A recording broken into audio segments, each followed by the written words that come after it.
Hi, I'm Lisa Taylor, a pharmacist at Hooks Apothecary, and I wanted to show you the vaginal cream dosage form. Vaginal creams usually come in a tube like this, and we dispense with a calibrated applicator. To get the medication, simply kind of tap the tube to get the medication down to the end of the tube, unscrew the cap, and then the applicator is threaded on the end, so you can twist it right on to where the cap was.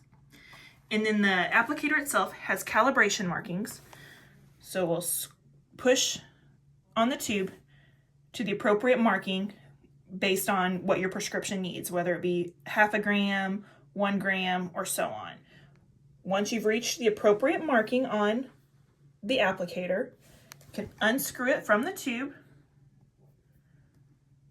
You can recap the tubes. And then to administer the medication, you'll just simply push up on the plunger, and then that'll administer the medication.